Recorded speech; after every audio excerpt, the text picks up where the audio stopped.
نحمده ونصلي على رسوله الكريم أما بعد فأعوذ بالله من الشيطان الرجيم بسم الله الرحمن الرحيم قد أفلح المؤمنون أو كما قال عليه الصلاة والسلام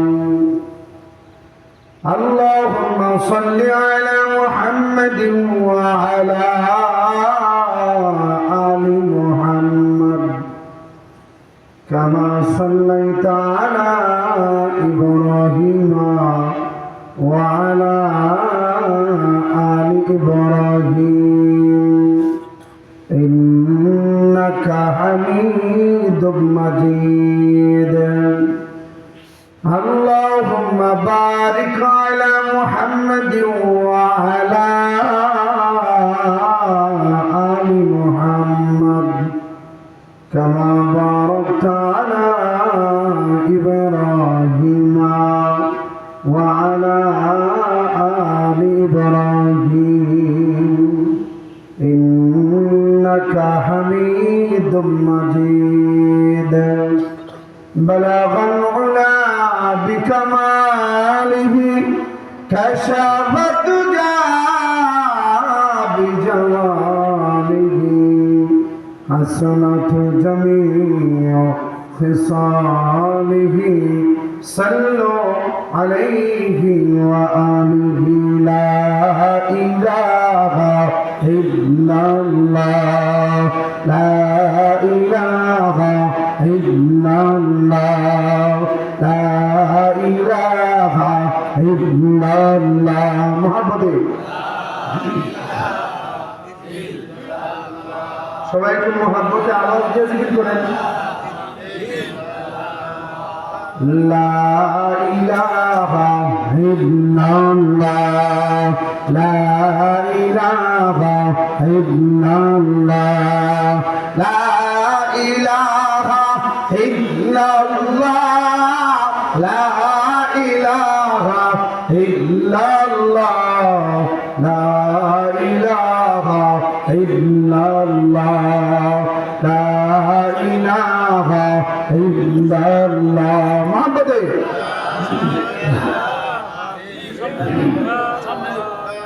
لا إله إلا الله لا إله إلا الله لا إله إلا الله لا إله إلا الله لا إله إلا الله لا إله إلا الله لا إله إلا الله لا إله إلا الله لا إله إلا الله لا إله إلا الله لا إله إلا الله لا إله إلا الله محمد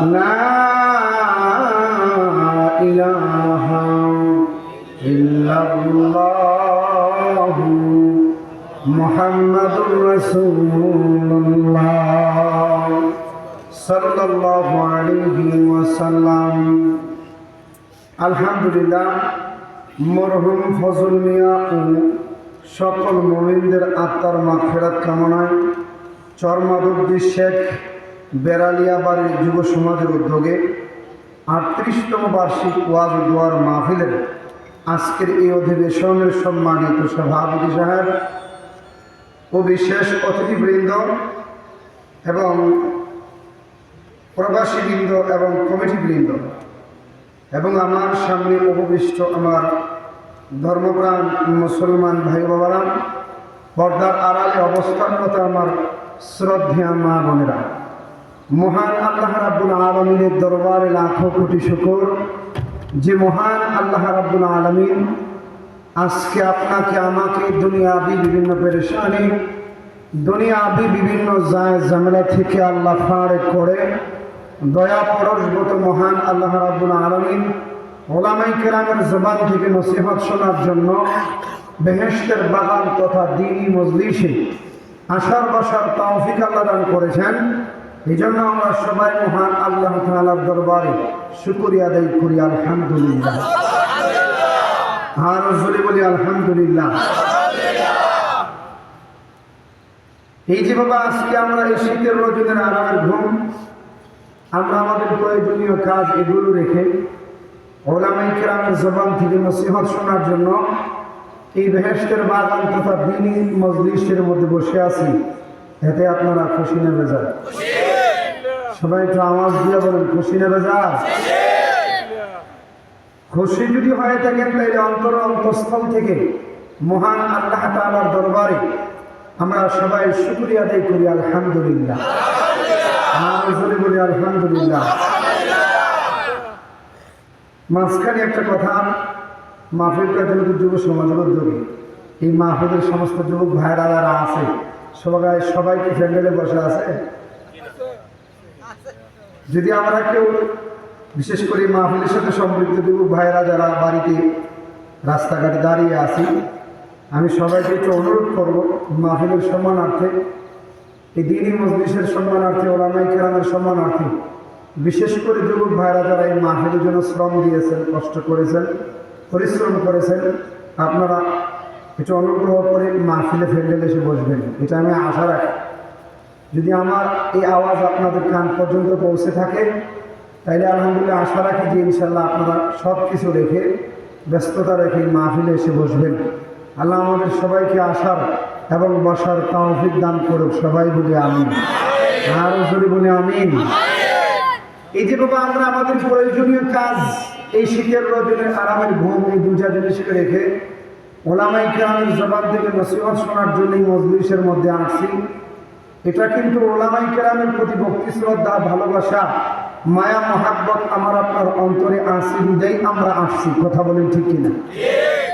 যদি ওলামায়ে কেরামের প্রতি ভক্তি, শ্রদ্ধা, ভালোবাসা, মায়া, মহাব্বত এটা আমার আপনার অন্তরে না থাকতো তাইলে কিন্তু আমরা কি ওই মজলিসের মধ্যে আসতাম না। কথা বলেন ঠিক কিনা?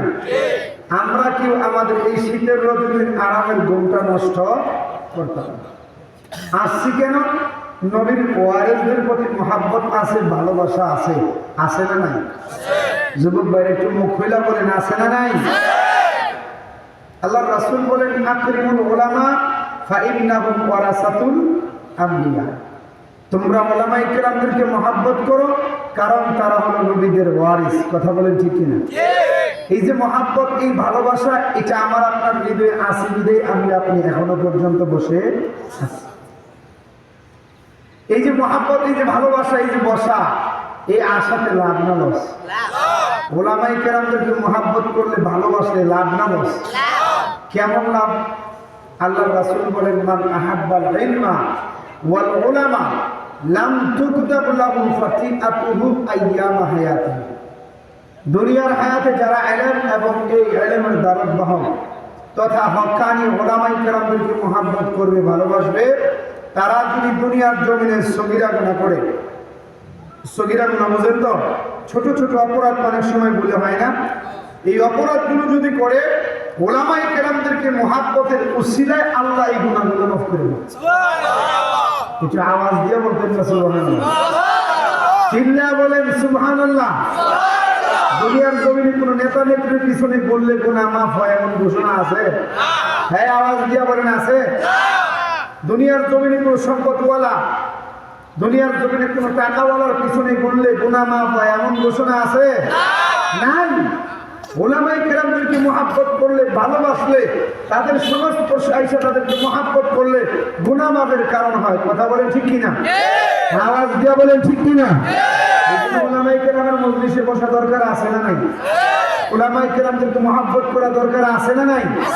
আমরা উলামায়ে কেরামদেরকে মহব্বত করবো তো ইনশাআল্লাহ। কারা কারা করবে একটু হাত উঠায় দেখায়। লিল্লাহে তাকবীর, লিল্লাহে তাকবীর। আল্লাহ কবুল করুক, সবাই বলি আমিন, আর জোরে বলি আমিন। কিন্তু আফসোসের বিষয় হলো, আর পরিতাপের বিষয় হলো, বর্তমান দুনিয়ায় সমাজের মধ্যে কিছু ইতর আছে, কিছু দুষ্ট লোক আছে যারা ওলামায়ে কেরামদেরকে অশ্রদ্ধার নজরে দেখে। কথা বলেন ঠিক কিনা? ওলামায়ে কেরামদেরকে দেখলে ইয়ারকিমূলক কথাবার্তা বলে, টিটকারি ফাটকারি করে, এমন ইতর আর এমন দুষ্ট মানুষ আমাদের সমাজে আছে না নেই? যেটা আজ থেকে প্রায় 10-15 বছর আগে ছিল না।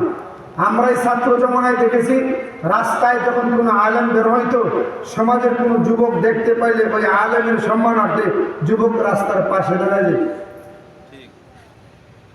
আর বিশেষ করে যদি কোনো মাদক কোনো আলেম ওলামাকে দেখতে পাইতো, তাইলে সব রাস্তার পাশে কোনো গাছ থাকলে গাছের আড়ালে চলে যেত, গাছ না থাকলে রাস্তার নিচে নেমে যেত।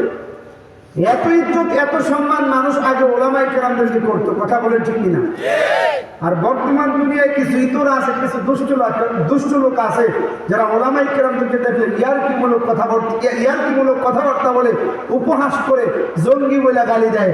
এমন ইতর আর এমন দুষ্ট লোক আমাদের সমাজে আছে না? আওয়াজ দিয়া বলেন আছে না? হে মুসলমান যুবক ভাই, না, ওলামায়ে কেরামের ইজ্জত সম্মান এদেশের মানুষের হৃদয়ে যেভাবে আছে, এদেশের মানুষের হৃদয়ে ওলামায়ে কেরামের ওয়াকাত সম্মান ইজ্জতটা যেভাবে আছে, এই জিনিসটাকে নষ্ট করে দেওয়ার জন্য আমাদের সমাজের মধ্যে এক শ্রেণীর মুনাফিক কাজ করতেছে। কথা বলেন ঠিক কিনা? আওয়াজ দিয়ে বলেন ঠিক কিনা? তারা দেখলো, আরে না, এদেশের জমিনে যতদিন পর্যন্ত এদেশের যুবক শ্রেণীর যুবকরা, এদেশের তৌহিদি জনতারা ওলামায়ে কেরামের সংস্পর্শে যাবে, ওলামায়ে কেরামের সাথে উঠা বসা করবে, তারা তাদের উদ্দেশ্য বাস্তবায়ন করতে পারবে না। তাই ওলামায়ে কেরামের ইজ্জত সম্মান এদেশের মানুষের হৃদয় থেকে উঠিয়ে দেওয়ার জন্য ওলামায়ে কেরামদেরকে নিয়ে তারা প্রতিনিয়ত ষড়যন্ত্রে লিপ্ত আছে। কথা বলেন ঠিক কিনা? আওয়াজ দিয়ে বলতে হবে ঠিক কিনা? কিন্তু আলহামদুলিল্লাহ এগুলো প্রতিনিয়ত দেখার পরেও চিনা নাই জানা নাই, কই ব্রাহ্মণবাড়িয়া থেকে আসলাম, আমি আপনাদেরকে চিনি না, আপনারা আমাদেরকে চিনি না, চিনা নাই জানা নাই। আজকে আইসা আপনারা এই মজলিসে আলোচনা শোনার জন্য বসে আছেন, এই বসাটাই প্রমাণ করে আপনারা আলেমদেরকে ভালোবাসেন। কথা বলেন ঠিক কি? এই বসাটাই প্রমাণ করে আপনাদের হৃদয়ে নবীর ওয়ারিসদের মহাব্বত আছে। কথা বলেন ঠিক কিনা? এই ভালোবাসা, এই মহাব্বতরা, এটা আমার আপনার জন্য নাজাতের কারণ হতে পারে। চিল্লায় বলেন সুবহানাল্লাহ, আর জোরে বলেন সুবহানাল্লাহ। নেককার লোকদের মহাব্বতটা, এটা আমার আপনার জন্য জান্নাতে যাওয়ার উসিলা হতে পারে। সুবহানাল্লাহ। এই বিশ্বাস আছে না? না, আর জোরে বলেন আছে না? হ্যাঁ মুসলমান যুবক ভাই, বাবার একদিন আল্লাহ রাব্বুল আলামিন আল্লাহর পয়গম্বর মূসা আলাইহিস সালামকে ডেকে ডেকে বলেন, ওগো আমার পয়গম্বর মূসা,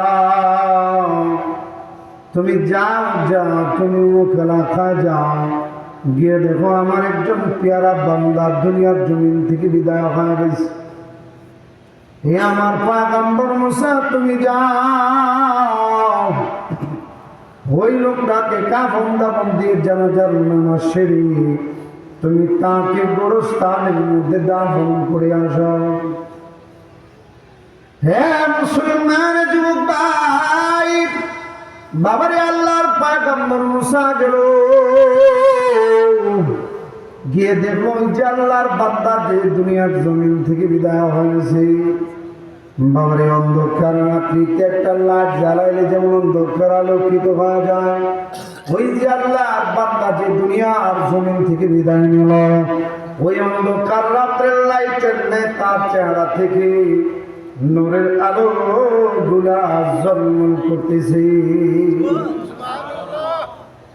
হ্যাঁ মুসলমান যুবক, বাবার আল্লাহর পয়গম্বর মূসা ওই লোকটাকে কাফন দাফন দিয়া জানাজার নামাজ পড়ায়া গোরস্থানের মধ্যে দাফন কইরা সমাজের মানুষদেরকে ডাক দেয়া বলে, ও সমাজের মানুষেরা, এই যে আল্লাহর বান্দাটা দুনিয়ার জমিন থেকে বিদায় নিল, সে আল্লাহর বড় একজন মহাব্বতের বান্দা ছিল। তার সম্মান, তার ইজ্জত আল্লাহর দরবারে অনেক বেশি ছিল। তোমাদের সমাজে, তোমাদের মাঝে তার ইজ্জত সম্মান কতটুকু পরিমাণে ছিল? হে মুসলমানি যুবক, বাবার এইভাবে বললে পড়ি। এবার সমাজের মানুষ ডাক দিয়া বলি, ওগো আল্লাহর পয়গম্বর মুসা, তার চাইতে বাজে লোক, তার চাইতে খারাপ লোক আমাদের সমাজের ভিতরে কেউ ছিল না। সে সব চাইতে বড় একটা বাজে প্রকৃতির লোক ছিল। তার চাইতে খারাপ লোক, তার চাইতে বাজে লোক আমাদের সমাজের ভিতরে কেউ ছিল না। হে মুসলমানের যুবক ভাই, সমাজের মানুষ যখন এভাবে বলল, এবার আল্লাহর পয়গম্বর মুসা আল্লাহকে ডাক দিয়া বলি, আল্লাহ, ও পৃথিবীর মালিক আল্লাহ, আল্লাহ তুমি তোমার বান্দার কোন হালতের বিনিময়ে, মালিক রে তুমি তোমার বান্দার কোন কোন নেক কাজগুলোর বিনিময়ে, আল্লাহ তুমি তোমার বান্দার কোন কোন গুণগুলোর কারণে আল্লাহ তুমি তোমার বান্দাটারে মাফ করছো। আল্লাহ ডাক দিয়া বলি, ওগো আমার পয়গম্বর মুসা, আমি আল্লাহ আমার এই বান্দার কয়েকটা হালত, কয়েকটা নেক আমল, আমি আল্লাহ আমার এই বান্দার কয়েকটা গুণ, আমি আল্লাহ আমার এই বান্দার কয়েকটা গুণের কারণে দুনিয়ার জমিন থেকে তার গুণাগুলো মাফ কইরা, তার চেহারাটাকে নূরে নূরান্বিত কইরা, আমি আল্লাহ আমার এই বান্দাটারে আমার জান্নাতের মেহমান বানাইছি। চিল্লায়া বলেন সুবহানাল্লাহ, আরো জোরে বলেন সুবহানাল্লাহ। হে মুসলমান যুবক, আল্লাহ ডাক দিয়া বলে, ওগো আমার পয়গম্বর মুসা, আমার এই গুনাহগার বান্দা রাতের গভীর সিজদায় পড়া চোখের পানিগুলা ফলায়া সিজদা থেকে দুইটা হাত উঠায়া আমি আল্লাহকে ডাক দিয়া বলতো, আমি আল্লাহর দরবারে কান্নাকাটি করতো, আল্লাহ, ও পৃথিবীর মালিক আল্লাহ, ও হিব্বুস সালিহিন, আল্লাহ আমি কিন্তু নেককারদেরকে ভালোবাসি। জোরে কোন সুবহানাল্লাহ। আল্লাহ আমার এই হৃদয়ের মধ্যে কিন্তু নেককার লোকদের ভালোবাসা আছে। মালিকের আমি নিজে কিন্তু নেককার না, কিন্তু যারা নেককার তাদের ভালোবাসা আমার অন্তরের মধ্যে আছে। আল্লাহ আমি বদকার, কিন্তু যারা বদকার তাদের ঘৃণা আমার অন্তরের মধ্যে আছে। আল্লাহ আমি নিজে নেককার না, কিন্তু যারা নেককার আল্লাহ আমি তাদেরকে ভালোবাসি। আল্লাহ আমি বদকার, কিন্তু যারা বদকার তাদেরকে আমি ঘৃণা করি। আমার মতো গুনাহগার বান্দাকে আল্লাহ যদি তুমি তোমার জাহান্নামে দাও, তাইলে আল্লাহ তোমার কোনো লাভ হবে না। আমার মতো গুনাহগার বান্দার গুনাহগুলো যদি আল্লাহ তুমি মাফ করে দাও, আল্লাহ গুনাহগুলো মাফ কইরা যদি আমাকে তোমার জান্নাতটা দাও, তাইলে আল্লাহ তোমার কোনো লস হবে না। কথা কোন ঠিক কিনা? আওয়াজ দিয়া বলেন ঠিক কিনা? আমার মতো গুনাহগার বান্দার গুনাহগুলো যদি আল্লাহ তুমি মাফ করে দাও, তাইলে আল্লাহ তোমার গাফফার নামে ইজ্জতের শান রক্ষা হবে। ও পৃথিবীর মালিক আল্লাহ, আল্লাহ তুমি আমার জীবনের গুনাহগুলো মাফ করে দাও। হে আমার পয়গম্বর মুসা, এই যে আমার বান্দা দুইটা হালত, দুইটা নেক আমল, দুইটা গুণ, দুনিয়ার জমিনে নেককারদেরকে ভালোবাসছে, আর যারা বদকার তাদেরকে ঘৃণা করেছে। আমার এই বান্দার দুইটা আমলের কারণে, নেককার লোকদের পক্ষে থাকার কারণে, আর যারা বদকার তাদের বিপক্ষে থাকার কারণে, তাদেরকে ঘৃণা করার কারণে আমি আল্লাহ আমার এই বান্দার জীবনের গুনাহ মাফ কইরা দুনিয়ার জমিন থেকে আমি আল্লাহ আমার বান্দার চেহারাটারে নূরে নূরান্বিত কইরা আমি আল্লাহ আমার এই বান্দাটারে আমার জান্নাতের মেহমান বানাইছি। চিল্লায়া বলেন সুবহানাল্লাহ, আরো জোরে বলেন সুবহানাল্লাহ। মুসলমান যুবক ভাই বলতেছিলাম, যারা নেককার আছে, যারা ভালো মানুষ আছে, তাদেরকে মহাব্বত করলে জান্নাতে যাওয়ার জরিয়া হতে পারে কি পারে না? আওয়াজ দিয়ে এখন পারে কি পারে না? ওলামায়ে কেরামদেরকে মহাব্বত করলে সমাজের ভালো ভালো মানুষ আছে না, তাদেরকে মহাব্বত করলে জান্নাতে যাওয়ার উসিলা হতে পারে কি পারে না? আওয়াজ দিয়ে বলেন পারি কি পারে না? তাই ভালো মানুষ এবং নেককার লোক এবং ওলামায়ে কেরামের পক্ষে থাকবো তো ইনশাআল্লাহ। কারা কারা থাকবে একটু হাত উঠায় দেখায়। লিল্লাহিত তাকবীর, লিল্লাহিত তাকবীর। আল্লাহ কবুল করুক, সবাই বলি আমিন। আরো জোরে বলি আমিন। আপনাদের কষ্ট হচ্ছে? আরেকটু সময় দেওয়া যাবে ইনশাআল্লাহ। আমি আপনাদের সঙ্গে পবিত্র কোরআনে বর্ণিত সূরাতুল মুমিন থেকে একখানা আয়াত তেলাওয়াত করেছি। আল্লাহ পাক চাইলে এই আয়াতটাকে সামনে রেখে কিছু কথা বলবো। আমা তাওফীকু ইল্লা বিল্লাহ। এই আলোচনা বোঝার জন্য, আলোচনা থেকে ফায়দা গ্রহণের জন্য, উপকৃত হওয়ার জন্য এক নম্বর শর্ত হইল, যতক্ষণই আমরা এখানে বসে থাকবো, বক্তা, আমি যে বক্তা বলতেছি এই কথাগুলো একটু মনোযোগ দিয়ে শুনবো। রাজি আছেন ইনশাআল্লাহ?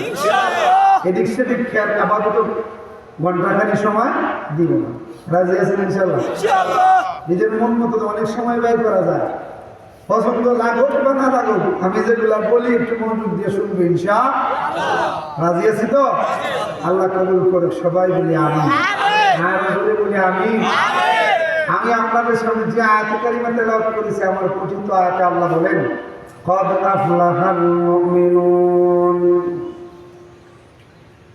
এ মুসলমান যুবক ভাই, আল্লাহ রাব্বুল আলামিন আমার পঠিত আয়াতের মধ্যে বলেন, ক্বাদ আফলাহাল মুমিনুন। যারা মুমিন, যারা মুসলমান, যারা ঈমানদার, যারা কালিমাওয়ালা, আল্লাহ রাব্বুল আলামিন বলতেছে তাদের জন্য সফলতা। সুবহানাল্লাহ।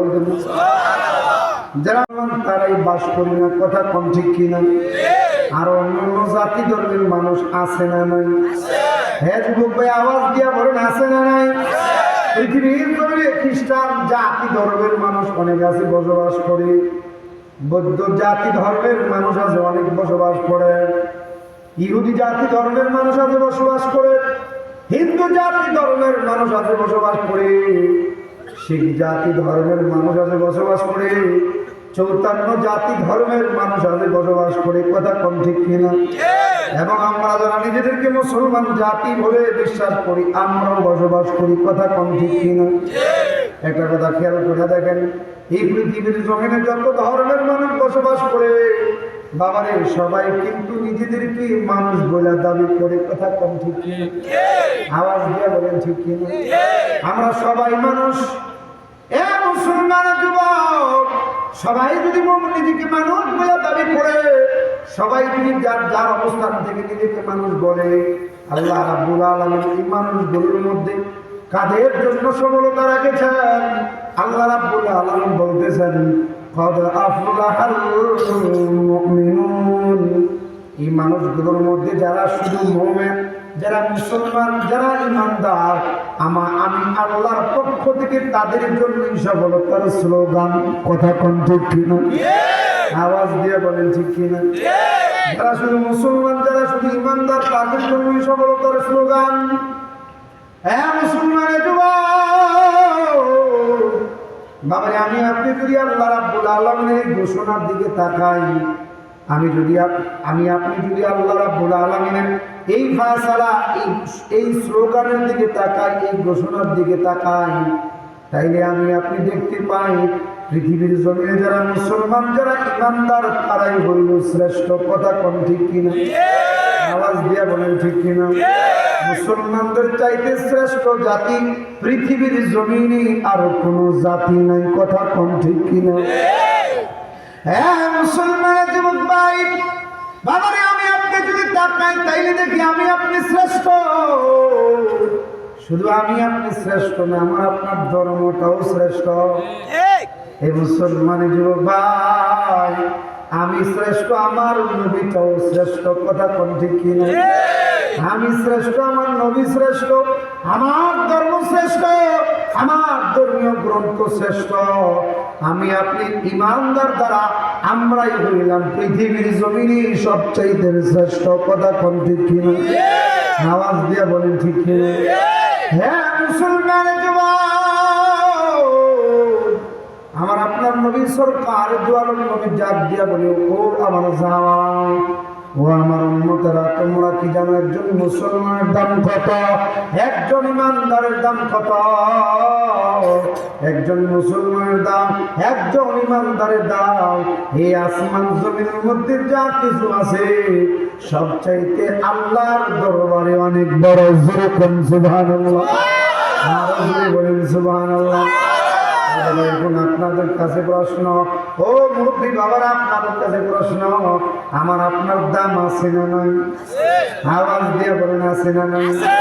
আমি আপনি হলাম পৃথিবীর জমিনের সবচাইতে শ্রেষ্ঠ। কথা কম ঠিক কিনা? আওয়াজ দিয়ে বলেন ঠিক কিনা? হ্যাঁ মুসলমানের যুবক ভাই, শুধু তাই নয়, হযরত ইবনে ওমর রাদিয়াল্লাহু তাআলা আনহু কাবা শরীফের দিকে লক্ষ্য করে বলে, হে কাবা, মা আযমুকা ওয়া আযমু হুরমাতুকা। হে কাবা, মা আযমুকা ওয়া আযমু হুরমাতুকা। কাবা রে, ও কাবা, তোমার কতই না সম্মান, তোমার কতই না ইজ্জত। হে কাবা, তোমার কতই না দাম। হে কাবা, তুমি কি জানো একজন মুসলমানের দাম কত? একজন ইমানদারের দাম কত? একজন কালেমাওয়ালার দাম কত? হে কাবা, একজন মুসলমানের দাম, একজন ইমানদারের দাম তুমি কাবার চাইতে আল্লাহর দরবারে অনেক বড়। বলে কন্যা সুবহানাল্লাহ। কারণ একজন মুসলমান থাকবে, কাবা থাকবে। মুসলমান নাই, কাবার কোনো মূল্য নাই। কথা কম ঠিক কিনা? মুসলমান থাকলে, ইমানদার থাকলে কাবার মূল্য আছে। মুসলমান নাই, ইমানদার নাই, কাবার কোনো মূল্য নাই। কথা কম ঠিক কিনা? আওয়াজ দিয়া বলেন ঠিক কিনা? তাইলে বাবা, আমার আপনার দাম আছে না নাই? একবার একটু আওয়াজ দিয়া বলেন আছে না নাই? হে মুসলমানের যুবক ভাই, এখন খেয়াল করার বিষয় হইল, আমি আপনি যেদিকে তাকাই সেদিকে মুসলমানদের শ্রেষ্ঠত্বের অভাব নাই, মুসলমানদের সফলতার স্লোগানের কোনো অভাব নাই। কথা কম ঠিক কিনা? কিন্তু আমি আপনি যদি পৃথিবীর জমিনে জরিপ চালাইলে দেখি আজকে পৃথিবীর জমিনে মুসলমানের ভিতরে শান্তি নাই। কথা কম ঠিক কিনা? আওয়াজ দিয়া বলেন ঠিক কিনা? মুসলমানের ভিতরে শান্তি নাই, অথচ এতক্ষণ তো মুসলমানদের শ্রেষ্ঠত্বের স্লোগানের কোনো অভাব নাই। কথা কম ঠিক কিনা? এতক্ষণ শুনলাম যে মুসলমানদের শ্রেষ্ঠত্বের অভাব, কিন্তু আমি আপনি জরিপ চালাইলে দেখি মুসলমানদের ভিতরে শান্তি আছে কি? পৃথিবীর যে কোনো রাষ্ট্রে আপনি তাকান, মায়ানমারের দিকে খেয়াল করেন, মায়ানমারের মুসলমান আজকে শান্তি দিন। মায়ানমারের মুসলমান আজকে নির্বাসিত। কথা বলেন ঠিক কিনা? নিজের দেশ থেকে তারা বিতাড়িত। মুসলমানের ভিতরে শান্তি নাই। আপনি যদি চেচনিয়ার দিকে তাকান, বসনিয়ার দিকে তাকান, ওই জায়গায় মুসলমানদের ভিতরে শান্তি নেই। আপনি যদি ফিলিস্তিনের দিকে তাকান, ফিলিস্তিনের মুসলমানের ভিতরে শান্তি নাই। আপনি যদি সিরিয়ার দিকে তাকান, সিরিয়ার মুসলমানের ভিতরে শান্তি নেই। কথা কোন ঠিক কিনা? আওয়াজ দেয়া কোন ঠিক কিনা? আমার আপনার পার্শ্ববর্তী রাষ্ট্র ভারতের দিকেও যদি তাকাই, ভারতের কিছু কিছু মুসলমান আছে যেখানে প্রতিনিয়ত হিন্দুদের হাতে মুসলমান নির্যাতিত হচ্ছে। কথা বলেন ঠিক কিনা? আওয়াজ দিয়া বলেন ঠিক কিনা? কিন্তু আল্লাহর পক্ষ থেকে তো মুসলমানদের শ্রেষ্ঠত্বের কোনো অভাব নেই। আল্লাহ রাব্বুল আলামিনের পক্ষ থেকে মুসলমানদের সফলতার কোনো অভাব নাই। বাস্তবত মুসলমানের ভিতরে শান্তি নেই। কথা বলেন ঠিক কিনা? এই প্রশ্ন হয় কি হয় না? আর জোরে কোন হয় কি হয় না? হ্যাঁ মুসলমানের যুবক ভাই, বাইরে আল্লাহ রাব্বুল আলামিন এই মুসলমানদের উসিলায় কাফের মুশরিকদেরকে খাওয়াচ্ছে। এই মুসলমানদের উসিলায়, ইমানদারদের উসিলায় আল্লাহ রাব্বুল আলামিন গোটা পৃথিবীর যে শৃঙ্খলা, যে নিজাম, এটা ঠিক রাখছেন। সবকিছু হচ্ছে মুসলমানদের উসিলায়, সবকিছু হচ্ছে মুসলমানদের কারণে। কিন্তু আজকে মুসলমানের ভিতরে শান্তি নেই। কথা কোন ঠিক কিনা? যেখানে সারাটা পৃথিবী মুসলমানদের পা চাটার কথা ছিল, উল্টো মুসলমান কাফের মুশরিকদের পা চাটছে। কথা কোন ঠিক কিনা? মুসলমান রাজ করার কথা ছিল, আর কাফের মুশরিক মুসলমানদের পা চাটার কথা ছিল। বিষয় ছিল এটা, কিন্তু উল্টো মুসলমান কাফের মুশরিকদের পা প্রতিনিয়ত চাটতেছে। কথা বলেন ঠিক কিনা? মুসলমানদের শান্তির স্লোগানের অভাব নাই, থাকার পরও আজকে মুসলমানের ভিতরে কেন এত অশান্তি? মুসলমান কেন এত নির্যাতিত? মুসলমান কেন অপমানিত? এই প্রশ্ন হয় কি হয়? হ্যাঁ মুসলমানের যুবক ভাই, বাইরে আমরা এক ভাই আরেক ভাইকে দেখলে দিই সালাম, আমার আপনার ধর্মের নাম হচ্ছে ইসলাম, কথা কোন ঠিক কিনা? আল্লাহ রাব্বুল আলামিনের জান্নাতের নাম দারুস সালাম। আমরা একজন আরেকজনকে দৈনন্দিন দেখলে সালাম দেই, আমরা একজন আরেকজনকে দেখলে দিই সালাম, এখানেও শান্তির স্লোগান। আমার আপনার ধর্মের নাম ইসলাম, এটাও শান্তির স্লোগান। আল্লাহ রাব্বুল আলামিনের জান্নাতের নাম হচ্ছে দারুস সালাম, এখানেও শান্তির স্লোগান, কথা কোন ঠিক কিনা? অথচ মুসলমানের ভিতরে শান্তি নাই, কারণ কি? হে মুসলমানের যুবক ভাই, প্রতিদিন মসজিদ থেকে মুয়াজ্জিন আযান দেয় না, হাইয়া আলাস সালাহ। প্রতিদিন মসজিদ থেকে মুয়াজ্জিন আযান দেয়, হাইয়া আলাল ফালাহ। আসো কল্যাণের দিকে, আসো কামিয়াবির দিকে। বাবারে, যেদিকে তাকাই শুধু সফলতার স্লোগান, কামিয়াবির স্লোগান, কিন্তু বাস্তবে মুসলমানের ভিতরে কোনো কামিয়াবি নেই, শান্তি নেই, কথা কোন ঠিক কিনা? আসুন আমি আপনি কোরআনকে জিজ্ঞাসা করি। হ্যাঁ কোরআন, আরে তোমার মধ্যে তো বলা হয়েছে কদ আফলাহাল মুমিনুন, যারা মুমিন, যারা মুসলমান, তাদের জন্য সফলতা। হে কোরআন, তোমার মধ্যে তো ঘোষণা আসছে যারা মুমিন, যারা মুসলমান, তাদের জন্য সফলতা, কিন্তু মুসলমানের ভিতরে তো সফলতা নেই, শান্তি নেই। প্রশ্নের জবাব কি? হে মুসলমান যুবক ভাই, এখন আপনাদের কাছে প্রশ্ন, এই প্রশ্নের জবাব কোরআন দেওয়ার ক্ষমতা আছে না নাই? আওয়াজ দিয়ে বলেন, আছে না নাই? এই প্রশ্নের জবাব কোরআন দেওয়ার ক্ষমতা আছে না নাই? বাবারে, কোরআন কেমন একটা সংবিধান, পৃথিবীর জমিনে যে কোনো সমস্যা আপনি পড়বেন, কোরআন নামক সংবিধানের কাছে যে সমাধান চাইতে দেরি হবে, কোরআন নামক গ্রন্থ সংবিধান সমাধান দিতে দেরি করবে না, কথা কোন ঠিক কিনা? আবার দিয়া বলেন ঠিক কিনা? পৃথিবীর জমিনে এমন আর কোনো তন্ত্রমন্ত্র নাই যে তন্ত্রমন্ত্রের কাছে গেলে সমাধান পাওয়া যায়, কিন্তু কোরআন নামক সংবিধান, এটা এমন একটা সংবিধান, পৃথিবীর জমিনে আপনি যে অ্যাঙ্গেলে যে কোনো সমস্যায় পড়তে দেরি হয়, কোরআন নামক সংবিধানের কাছে যেতে দেরি হয়, কোরআন নামক সংবিধান সমাধান দিতে দেরি করে না, কথা বলেন ঠিক কিনা? মানুষের তৈরি তন্ত্রমন্ত্র, গণতন্ত্র, এটা যা কিছু বলেন না কেন, 54 বছর পর্যন্ত অনেক কিছু দেখছেন, শান্তি কোনদিন পাইছেন? আওয়াজ দিয়ে দিক না পাইছেন? আমাদের বুঝ হওয়ার পরে আমরা কোনদিন শান্তি দেখি নেই তন্ত্রমন্ত্র দিয়া। এখানে যারা মুরব্বীরা আছেন, স্বাধীনতা দেখছেন, আপনারা পিছনে শান্তি দেখছেন কিনা এটা আপনারা ভালো না। তন্ত্রমন্ত্রের পিছনে পড়ে কোনদিন মানুষ শান্তি পাবে না, যতদিন না পর্যন্ত কোরআন নামক সংবিধানের ছায়াতলে আসবে, মানুষ শুধু শান্তির বুলি দিতে পারবে। 5 বছর পর পর এসে আপনাকে বিশাল উন্নতির বুলি শোনাবে, শান্তির বুলি শোনাবে, কোনোদিন শান্তি দিতে পারবে না, কথা বলেন ঠিক কিনা? হ্যাঁ যুবক, আওয়াজ দিয়ে বলেন ঠিক কিনা? যতদিন না পর্যন্ত কোরআন নামক সংবিধানের ছায়াতলে মানুষ না আসবে, শুধু শান্তির বুলি শুনতে পারবে, শান্তির আশা কোনোদিন করতে পারবে না। জোরে কোন ঠিক কিনা? এই জন্য বলতেছিলাম, কোরআন নামক সংবিধান এটা এমন একটা সংবিধান, যে কোনো বিষয়ে সমস্যায় পড়বেন, আপনি সমাধান চাইতে দেরি হবে, সমাধান দিতে দেরি করবে না, কথা বলেন ঠিক কিনা? এই বিষয়ে আপনাদের ধ্যান ধারণা আছে না নাই? এই বিষয়ে আপনাদের বুঝা আছে না নাই? হে মুসলমানের যুবক ভাই, আসুন একটা মিনিট, কোরআন যে সব বিষয়ের সমাধান দিতে পারে এই বিষয়ে একটু দেখি। হ্যাঁ মুসলমানের যুবক ভাই, বাইরে আপনি যদি কোরআনকে প্রশ্ন করেন, কোরআন তোমার নাম কি?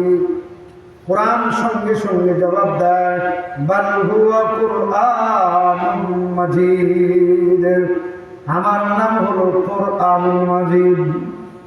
হে কোরআন, বুঝতে পারলাম তোমার নাম কুরআনুল মাজিদ, তাই এবার তোমার কাছে জিজ্ঞাসা, তুমি আমাদেরকে বলে দাও তোমার বাড়ি কোথায়?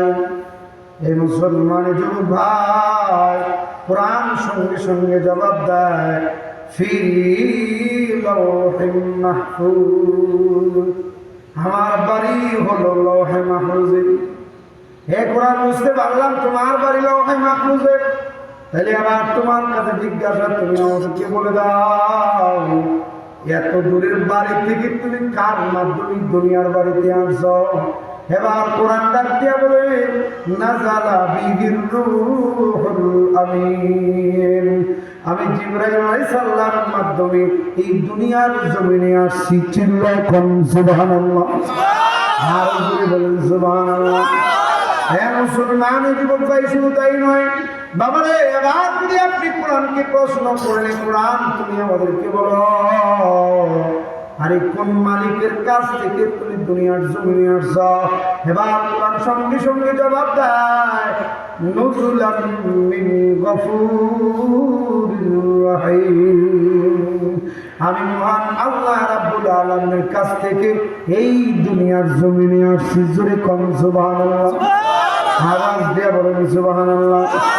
হ্যাঁ মুসলমানের যুবক ভাই, শুধু তাই নয় বাবারে, আপনি যদি কোরআনকে প্রশ্ন করেন এই কোরআন তোমার মধ্যে কি কোনো সন্দেহ আছে কি? কোরআন ডাক দিয়া বলে যালিকাল কিতাবু লা রাইবা ফীহি, আমি এমন একটা সংবিধান যে আমার মধ্যে বিন্দু পরিমাণে সন্দেহ নাই। হ্যাঁ কোরআন বুঝতে পারলাম তোমার মধ্যে কোনো সন্দেহ নাই, তাইলে আবার তোমার কাছে জিজ্ঞাসা, তোমার মতো কোনো চূড়া পৃথিবীর কোনো কবি সাহিত্যিক বানাতে পারবে কি? এবার কোরআন ডাক দিয়া বলে আমি পৃথিবীর সমস্ত মানুষদেরকে চ্যালেঞ্জ করে বললাম, যদি তোমাদের কারো এমন কোনো ক্ষমতা থাকে ফাতু বিসূরাতিন মিন মিসলি, আমি পৃথিবীর প্রত্যেকটা কবি সাহিত্যিকদেরকে চ্যালেঞ্জ করে বললাম, যদি তোমাদের কারো এমন ক্ষমতা থাকে তাহলে আমার মতো একটা চূড়া বানানো দেখাও। হে কোরআন বুঝতে পারলাম তোমার মতো চূড়া পৃথিবীর কোনো কবি সাহিত্যিক বানানোর ক্ষমতা রাখে না, তাইলে আবার তোমার কাছে সর্বশেষ একটা জিজ্ঞাসা, তুমি কি সব সমস্যার সমাধান দিতে পারো? এই মুসলমানের যুবক ভাই, এবার কোরআন ডাক দিয়া বলে তানাজ্জালনা আলাইকাল কিতাবা লিতুবাইয়িনা লিকুল্লি শাই, আমি এমন একটা সংবিধান যে আমি সব সমস্যার সমাধান দিতে পারি এবং সব সমস্যার সমাধান দেওয়ার জন্য যথেষ্ট। চিল্লাখন ঠিক কিনা? আরো জোরে বলেন ঠিক কিনা? সব সমস্যার সমাধান দিতে পারে আল কোরআন। আরো জোরে বলেন সব সমস্যার সমাধান দিতে পারে আল কোরআন। স্লোগানগুলো তো মুখস্থ রাখার কথা, লাগারে লাগা এটা বলে তো যুবকরা, গান লাগে বললে গান লাগা এটা তো বলা লাগবে, এবার কারো ভাষা না নাই। তারপরে ভাই আছে এরপরে যে বউকে বলা লাগবে, যুবক পাগল হয়ে যায়। কথা কোন ঠিক কিনা? এই যুবক আওয়াজ দিয়ে কোন ঠিক কিনা? কিন্তু সব সমস্যার সমাধান দিতে পারে আল কোরআন, এটা মুসলমানের সন্তান বলতে পারে না। আফসোস ছাড়া আর কিছুই থাকে না। কথা বলেন ঠিক কিনা? আওয়াজ দিয়ে বলেন ঠিক কিনা? মুসলমানের সন্তান এই স্লোগান দিতে পারে না, এই জন্য একটু আওয়াজ দিয়ে বলা যাবে ইনশাআল্লাহ। সব সমস্যার সমাধান দিতে পারে আল কোরআন, সব সমস্যার সমাধান দিতে পারে আল কোরআন। নারে তাকবীর। সমাধান চাও যদি জীবনে মরণে, খুঁজে নাও ফিরে চাও চোখ রাখো কোরআনে। সমাধান চাও যদি জীবনে মরণে, খুঁজে নাও ফিরে চাও চোখ রাখো কোরআনে। তবে পাবে সুখ শান্তির স্লোগান, তবে পাবে সুখ শান্তির সমাধান, যদি মেনে নাও তুমি মনে প্রাণে। কথা ঠিক কিনা? যদি মেনে নাও তুমি মনে প্রাণে সমাধান। সমাধান চাও যদি জীবনে মরণে, সবাই সমাধান চাও যদি জীবনে মরণে, খুঁজে নাও ফিরে চাও চোখ রাখো কোরআনে। এ তো চির অম্লান চির মুক্তির ডাক, এ যে মহাবাণী খোদারি কালামে পাক। এ তো চির অম্লান চির মুক্তির ডাক, এ যে মহাবাণী খোদারি কালামে পাক। এই দুনিয়ার সেই দুনিয়া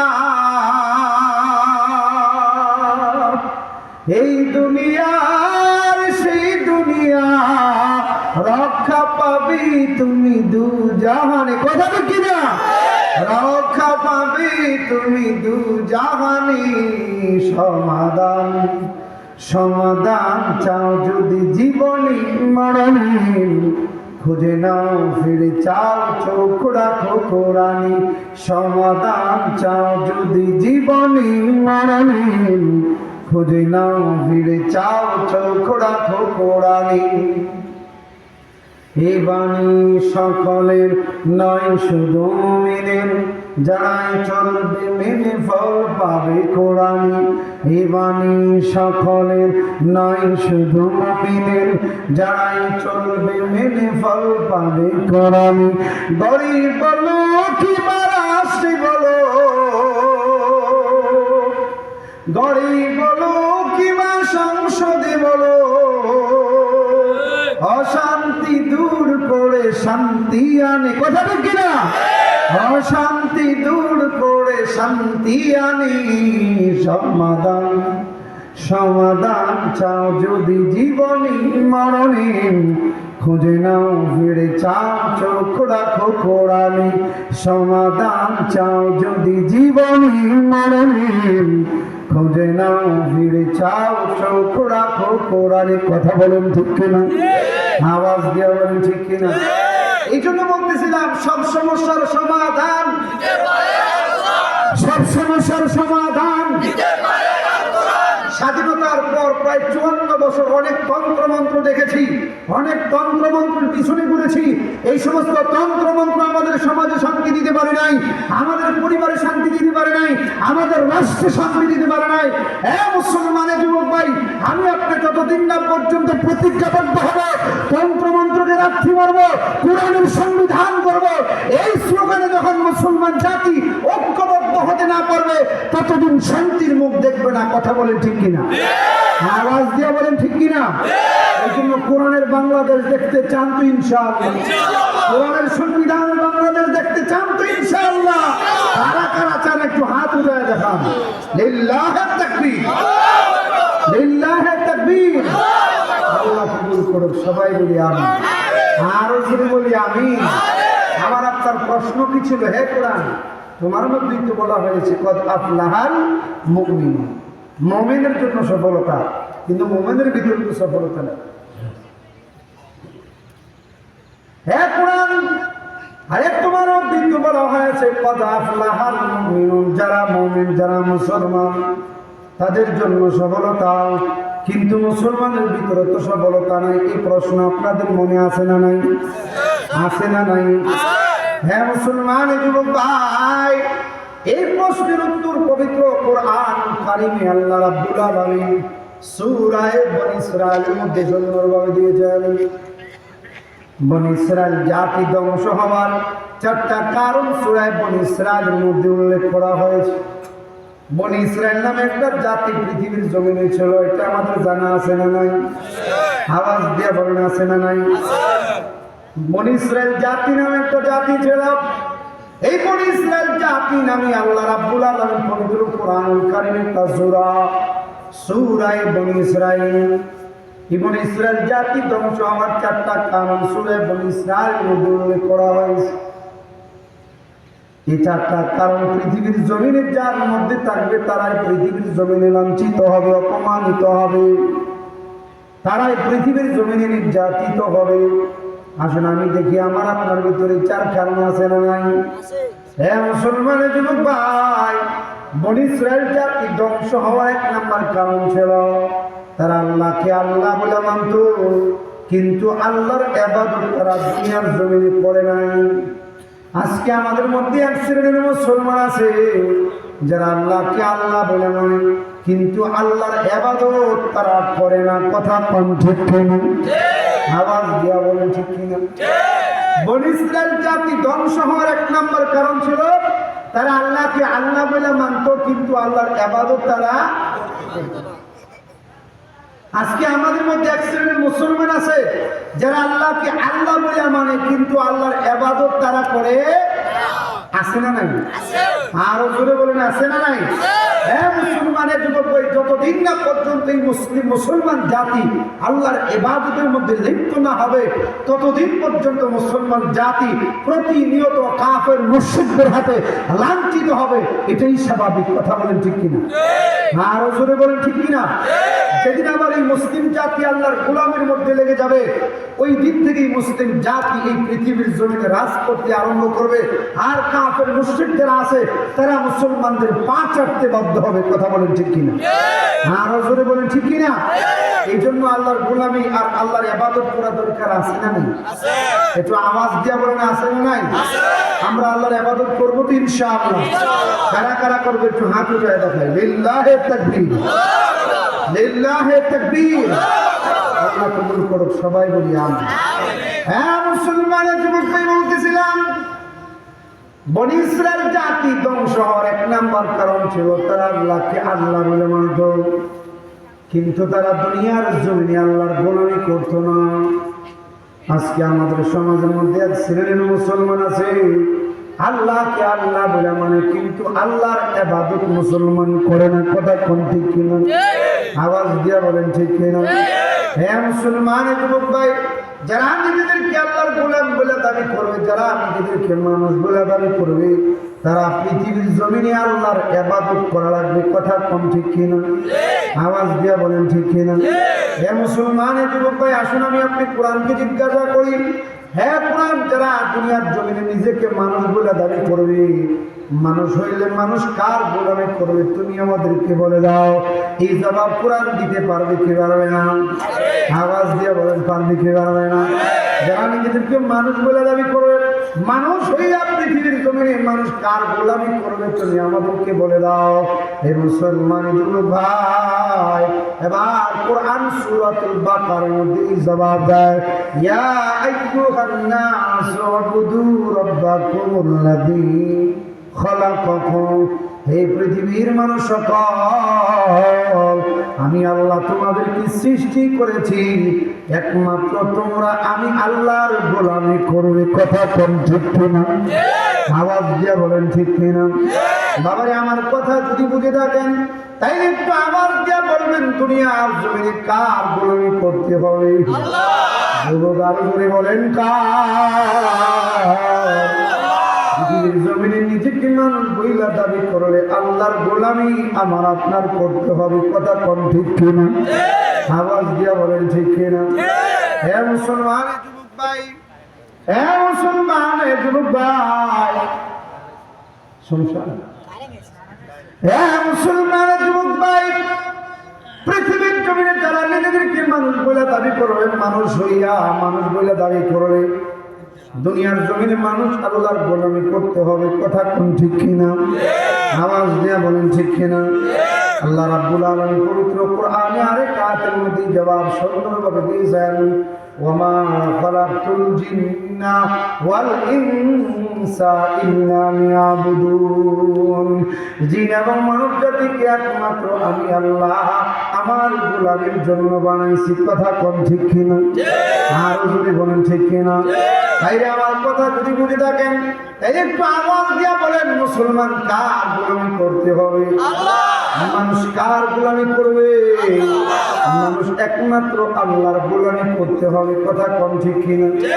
তাইলে এখন আরেকটা প্রশ্ন হয়, যারা নিজেদেরকে মানুষ বলে দাবি করে, যারা নিজেদেরকে মানুষ বলে দাবি করে কিন্তু আল্লাহর গোলামি করে না, আল্লাহর ইবাদত করে না, ওই মানুষগুলাকে কি মানুষ বলা যাবে? এই প্রশ্ন হয় কি হয় না? কি বুঝেন না আমার কথা? যারা নিজেদেরকে মানুষ বলে দাবি করে, এখন তো বুঝলাম যে মানুষ হইলে আল্লাহর গোলামি করতে হবে, আল্লাহর গোলামি ছাড়া কোনদিন মানুষ হওয়া যায় না। কথা কম ঠিক কিনা? কিন্তু এখন প্রশ্ন হইল, যারা নিজেদেরকে মানুষ বলে দাবি করে, মানুষ হইয়া যদি আল্লাহর গোলামি মানুষ না করে, তাইলে ওই মানুষগুলারে কি মানুষ বলা যাবে? এই প্রশ্ন হয় কি হয় না? আরো জোরে বলেন, হয় কি হয় না? এই মুসলমান এর উত্তর আল্লাহ রাব্বুল আলামিন পবিত্র কোরআনে বর্ণিত সূরাতুল আরাফের মধ্যে সুন্দর করে দিয়েছেন।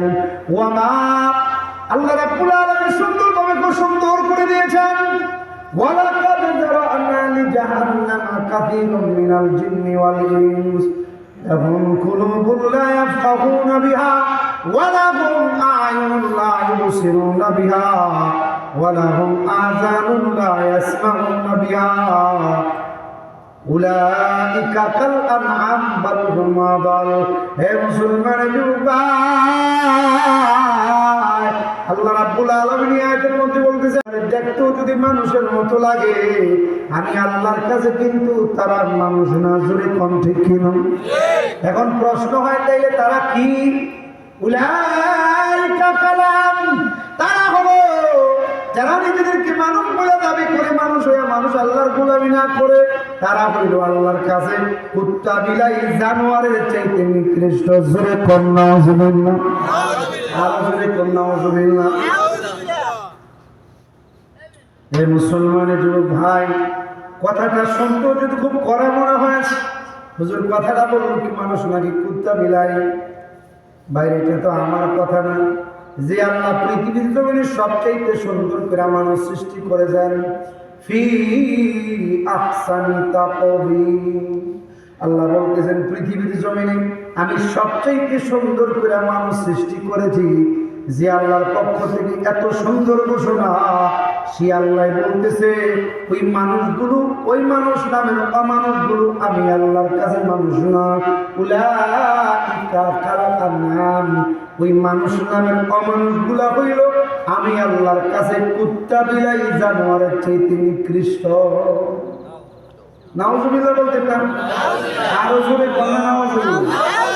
উলাইকা কালাম, তারা চতুষ্পদ জন্তু জানোয়ারের মতো, তার চাইতে নিকৃষ্ট। তাই এখন নিজের বিবেককে প্রশ্ন করেন, আমি তো মানুষ, আল্লাহ আমার সবচাইতে সুন্দর করে বানাইছে। আল্লাহর ঘোষণা ফি আহসানি তাকওয়িম, সে আল্লাহ আবার আমাকে জানোয়ারের চাইতে নিকৃষ্ট বলেছে। তাহলে আমার আপনার চাইতে হতভাগা, আমার আপনার চাইতে কপাল পোড়া তো পৃথিবীর জমিনে কেউ না। কথা কোন ঠিক কিনা? আওয়াজ দিয়া বলবেন ঠিক কিনা? এই জন্য মুসলমান যুবক ভাই, বাইরে এখন আপনাদের কাছে প্রশ্ন, নিজেকে মানুষ বলে দাবি করতে গেলে, নিজেকে শ্রেষ্ঠত্বের আসনে ধরে রাখতে গেলে, সফলতার চূড়ান্ত পর্যায়ে নিজেকে পৌঁছাইতে গেলে একটু আওয়াজ দিয়া বলবেন দুনিয়ার জমিনে কার গোলামি করা লাগবে? আরো জোরে বলেন কার? হ্যাঁ মুসলমানের যুবক ভাই, যারা নিজেদেরকে মানুষ বলে দাবি করবে, ওই মানুষগুলা নিজেকে মানুষ বানায় আল্লাহর দরবারে যেতে গেলে, মানুষ হইয়া যদি কেউ আল্লাহর দরবারে যেতে চায় তাহলে ওই মানুষগুলাই আল্লাহর গোলামি করতে হবে। কথা কম ঠিক কিনা? আরো জোরে বলেন ঠিক কিনা? ভাইরে এখন আপনাদের কাছে প্রশ্ন, মানুষ হইয়া মানুষের মতো যাব না মানুষ নামের অমানুষ হইয়া যাব? মানুষ হইয়া আল্লাহর দরবারে যাব, রাজি আছে তো ইনশাআল্লাহ? কারা কারা রাজি আছে একটু হাত উঠায় দেখান। আল্লাহ কবুল করুক, সবাই বলি আমিন, আর জোরে বলি আমিন। হ্যাঁ মুসলমানের যুবক, আল্লাহর রাসূল বলেন এই মানুষ নামের মানুষগুলো যখন দুনিয়ার জমিন থেকে বিদায় হয়ে যাবে, এই মানুষ নামের মানুষগুলো যখন দুনিয়ার জমিন থেকে বিদায় হয়ে যাবে, যখন মালাকুল মউত আজরাইল তার সামনে চলে আসবে, ওই মানুষ নামের মানুষগুলো তখন স্বপ্নের মতো দেখতে থাকবে। বাবারে আজরাইলের পা দুটা জমিনের মাথা আসমানে, আজরাইলের একটা হাত মাশরিকে আর একটা হাত মাগরিবে, তামাম পৃথিবী জুড়া তার শরীর, তার শরীরের প্রত্যেকটা পশমের গোড়া দিয়া আগুনের জিহ্বা গুলা হা করে তাকায় রয়েছে। হ্যাঁ মুসলমানের যুবক ভাই, এই মানুষ নামের মানুষগুলোর দিকে মালাকুল মউত আজরাইল বিশালাকার দিঘির মতো দুইটা চক্ষু লইয়া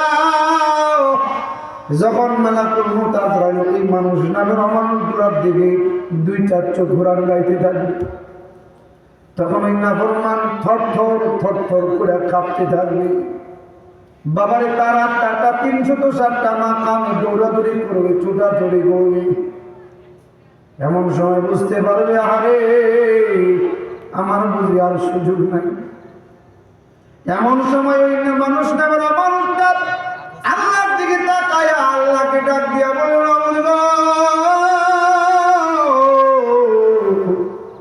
ও আল্লাহ,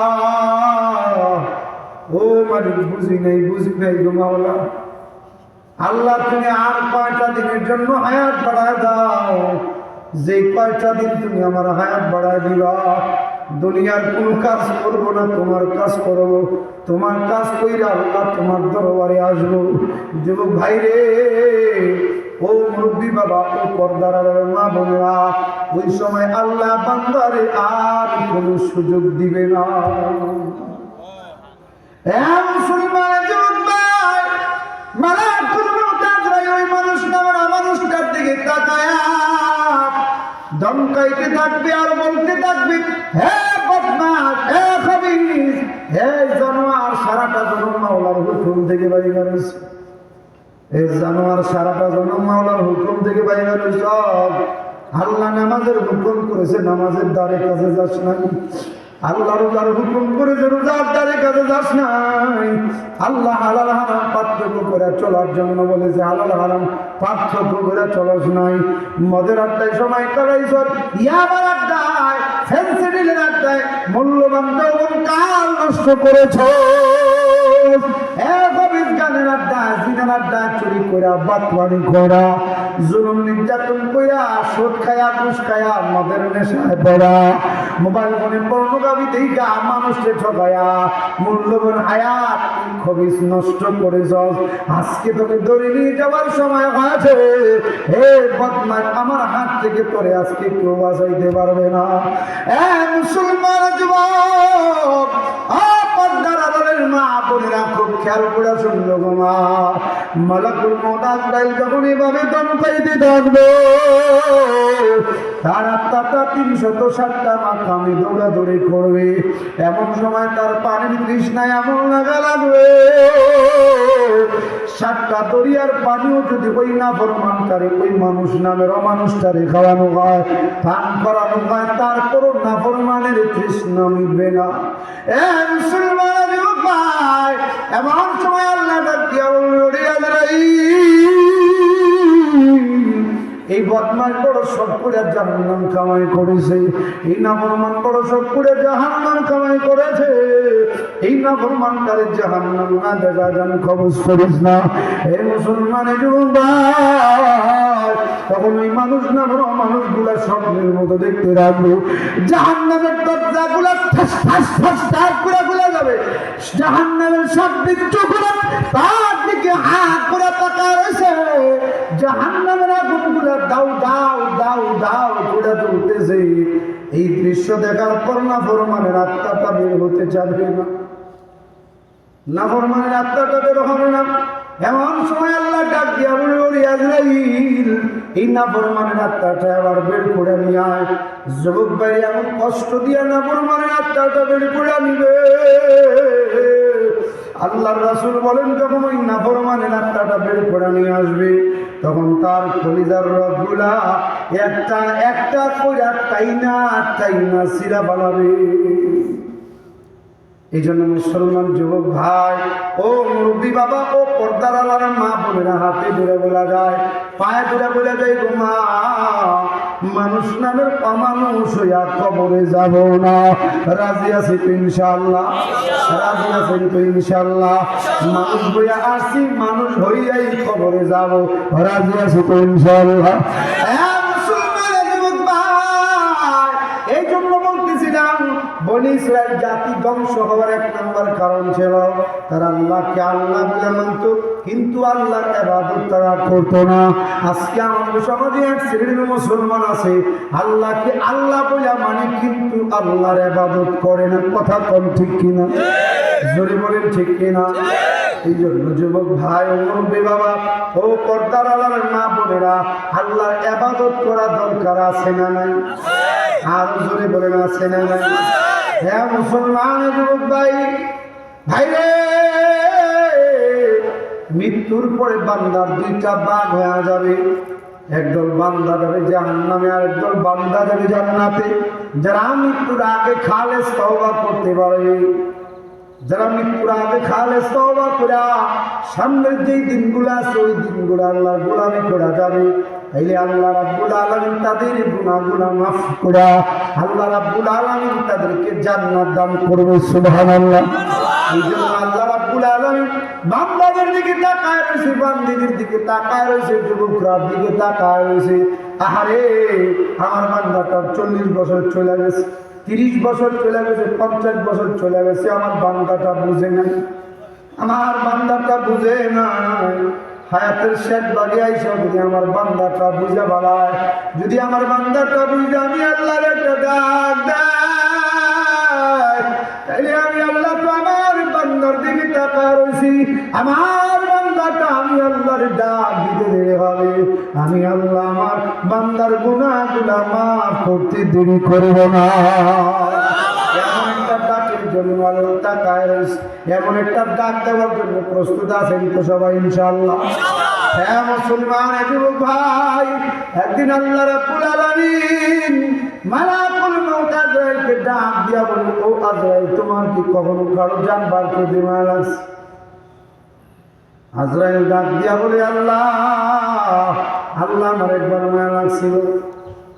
ওই যে আল্লাহ তুমি সমুদ্রের মাঝখানে জাহাজ ডুবা দিয়েছিল, জাহাজ ডুবা গেলে জাহাজের ভিতরে যত মানুষ ছিল আল্লাহ সবাই পানির মধ্যে ডুবা মারা গিয়েছিল, কিন্তু তোমার একটা বান্দি, একটা মহিলা একটা কাষ্ঠখণ্ডের উপর আশ্রয় নিয়েছিল। যেই মহিলার পেটের মধ্যে বাচ্চা ছিল, ও পৃথিবীর মালিক আল্লাহ,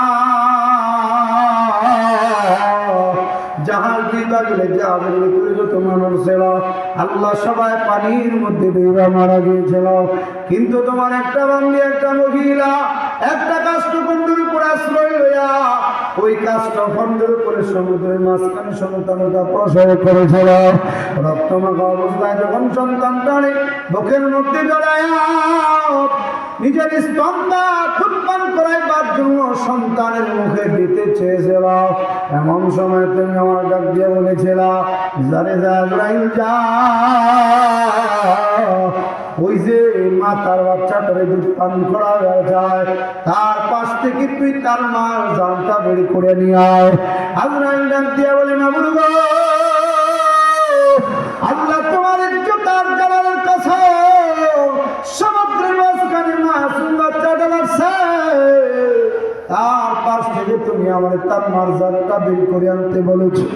আল্লাহ তার পাশ থেকে তার মার জান বের করে আনতে আমার বড় কষ্ট হইতেছিল, এই জন্য কষ্ট হইতেছিল কেমন করে সমুদ্রের মাঝখানে বাচ্চাটা লালিত পালিত হবে, কে তার মুখের পিপাসার জল আমি ছাড়ার জন্য একটু পানি ওঠা তার মুখে দিবে, কে এই বাচ্চাটারে দেখাশোনা করবে, এই জন্য আল্লাহ আমার বড় মায়া লাগছিল। এবার আল্লাহ ডাক দিয়া বলি, ওরে আজরাইল, আরে আর কখনো কি তোমার কারো জানবার করতে মায়া লাগছে? আজরাইল ডাক দিয়া বলি, আল্লাহ গো, ও আল্লাহ আমার আরেকবার মায়া লাগছিল, ওই যে তোমার নাফরমান বান্দা সাদ্দাত আল্লাহ তোমার জান্নাতে যাবে না বলে নিজে জান্নাত বানাচ্ছিল, বড় আমার সঙ্গে সঙ্গে ঘোড়ার উপর সওয়ার হইয়া জান্নাতের দিকে যাইয়া যখন ঘোড়া থেকে একটা পা জমিনের মধ্যে রাখছিল, এমন সময় তুমি আমার ডাক দিয়ে বলেছিলে, জানি যা আজরাইল যা, ওই যে সাদ্দাত তার একটা পা ঘোড়ার উপরে আছে আর একটা পা জমিনের মধ্যে, জানি যা আজরাইল যা, সাদ্দাতের জানটা তুই বের করে নিয়ে আয়। আজরাইল এমন অবস্থায় সাদ্দাতের জানটা বের করবি যে তার একটা পা ঘোড়ার উপরে থাকে আর একটা পা জমিনের মধ্যে থাকে। আজরাইল ডাক দিয়া বলে, মাবুদ গো, সাদ্দাতের জানটা বের করার জন্য আমি তার গলাটা ধরেছিলাম, গড়ের কাটার দিকে তাকা দেখে এখন জান বার করার সময় হয় না, এই সুযোগেই নাফরমান আমার চেনা বালাইছে, আমার চেনা চোখে পানি লইয়া আজরাইল ভাই ভাই করে চিৎকার করতেছে, আর ডাক দিয়া পায়, আজরাইল ও আজরাইল ভাই, কি এমন ভাবে ধরে রাখছিস? যে আমার একটা পা গোড়ার উপরে আর একটা পা জমিনের মধ্যে, ওরে আজরাইল যেই সময়টা তুই আমার ধরে রাখছস ওই সময়টা তুই আমার একটু ভিক্ষা দে। মাবুদ এলাহির জান্নাত থেকে আমি বঞ্চিত হয়ে গেছি, নিজে জান্নাত বানাইছি। আজরাইল যেই সময়টা তুই ধরে রাখছস বাইরের সময়টা তুই আমার একটু ভিক্ষা দে, আমি যেন আমার বানানো জান্নাতটা একটা নজরের জন্য দেখতে পারি। আজরাইল ডাক দিয়া বলে, আল্লাহ, ওই যে সাদা চোখে পানি লইয়া আমারে আজরাইল ভাই ভাই করে চিৎকার করেছে, তার চোখে পানি দেখে আমার বড় মায়া লাগছে। আমার মনটা চাইছিল তার বানানো জান্নাতটা দেখার জন্য তারে শোধন করি, কিন্তু তোমার নির্দেশ জান বার করে নিয়ে আসবি, এই জন্য জানটা বের করে নিয়ে আসছি। কিন্তু আল্লাহ আমার বড় মায়া লাগছে। এবার আল্লাহ ডাক দিয়া বলি, ওরে আজরাইল, ও আজরাইল, আরে একটা লোকের জন্যই কিন্তু তোমার দুইবার মায়া লাগছে। সে কিন্তু সেই সাদ্দাত যার জন্মটা সমুদ্রের মাঝখানে হয়েছিল, তার পাশ থেকে আমি তার মাটারে নিয়ে আইছিলাম। এই জন্য কিন্তু সমুদ্রের মাঝখানে আমি দুবার মানি নাই, আমি আমার রহমতের কোলে লালন পালন করেছি। ও আজরাইল, যেই বান্দাটারে এত মায়া করে বানাইছি, যেই বান্দাটারে এত মহাব্বত করে বানাইছি, ও আজরাইল, আমি চাইতেছিলাম না আমার এই বান্দাটা জাহান্নামে যাক, এই জন্য তোমার দিয়া ধরায় রাখছিলাম। আজরাইল, আজরাইল তোর ধরা দিঘা চোখে পানি লইয়া বারবার আজরাইল ভাই ভাই করে চিৎকার করেছে, চোখের পানিগুলো বলাইছে। ও আজরাইল, তাই বললা কিন্তু তারে ছেড়া দেশ নাই, ঠিকই তার জানটা বের করে নিয়ে আসছ। ওরে আজরাইল, তখন আমি আল্লাহ ওই না মানুষের দিকে রহমতের নজর দিয়ে তাকাছিলাম। ওই নাফরমান যদি তখন আমি আল্লাহর দরবারে দুইটা হাত উঠায়া চোখের পানি গুলা ফেলায়া আমি আল্লাহকে একটা ডাক দিয়া বলতুম, ও পৃথিবীর মালিক, বুঝি নাই গো মাওলা, আল্লাহ এমন গালি হাতে আসতে হবে। আল্লাহ, বুঝি নাই তুমি আমার গুনাহগুলো মাফ করে দাও। আল্লাহ, তুমি আমার গুনাহগুলো ক্ষমা করে দাও। ওরে আজরাইল, তখন যদি একটা ডাক আমি আল্লাহর দিত, আমি আল্লাহ তো তার দিকে তাকায়াছিলাম, আমি আল্লাহকে একটা ডাক দিতে দেরি হইতো, আমি আল্লাহ তার গুনাহগুলো মাফ করে দাও। আমি আল্লাহ তারে আমার বানানো জান্নাতের মেহমান বানাইতে দেরি করতাম না। জোরে কোন সুবহানাল্লাহ, আর জোরে বলুন সুবহানাল্লাহ। বলতেছিলাম, আল্লাহ আমার আপনার দিকে তাকায় রয়েছে, আরে আমার বান্দাটা হাতের শেষ ভাগে এইসব যদি আমি আল্লাহর চিনা বানাই, আমি আল্লাহর একটা ডাক দেয়, তাইলে আমি আল্লাহ তো আমার বান্দাদের দিকে তাকায় রয়েছি, আমার বান্দাগুলো আমি আল্লাহর ডাক দিতে দেরি হবে, আমি আল্লাহ আমার বান্দা বান্দির গুনাহগুলো মাফ করতে দেরি করবো না। সুবহানাল্লাহ। যেমন একটা ডাক দেওয়ার জন্য রাজি আছেন তো ইনশাআল্লাহ? কারা কারা রাজি আছেন একটু হাত উঠায় দেখান। লিল্লাহি তাকবীর, লিল্লাহি তাকবীর। কারণ আল্লাহর গোলামি ছাড়া, আল্লাহর ইবাদত ছাড়া উপায়। বনী ইসরাইল জাতি ধ্বংস হওয়ার এক নম্বর কারণ কি ছিল? তারা আল্লাহকে আল্লাহ বলে মানত, কিন্তু আল্লাহর ইবাদত তারা।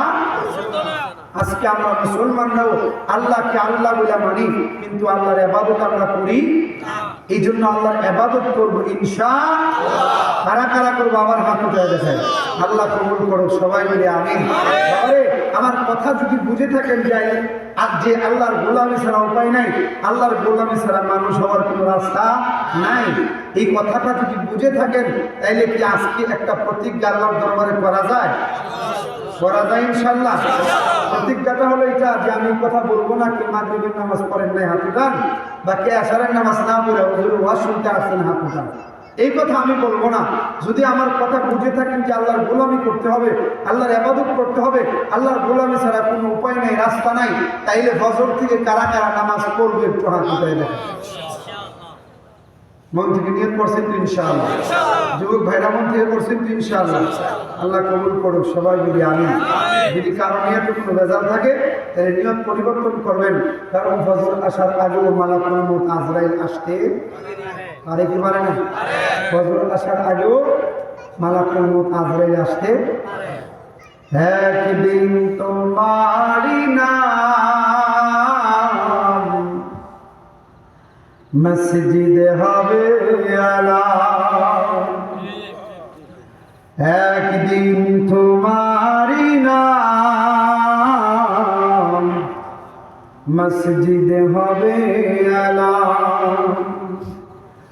তৈরি থেকো, তৈরি রাখো, কবরের মালজামা,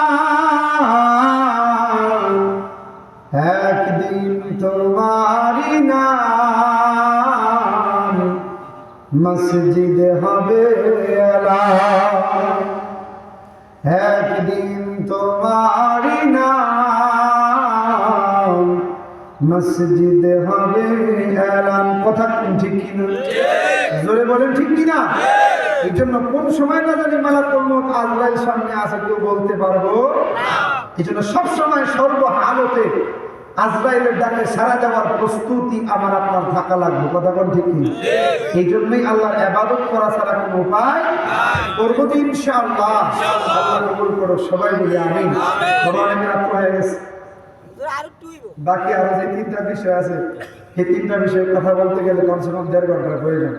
যদি আল্লাহ আবার কোনোদিন সুযোগ দান করে, মুসলমানদের ধ্বংসের অধঃপতনের যে বাকি 3টা কারণ আছে সে বিষয়টাকে সামনে রেখে কথা বলার চেষ্টা ইনশাআল্লাহ করবো। আমার তাওফীক ইল্লা বিল্লাহ।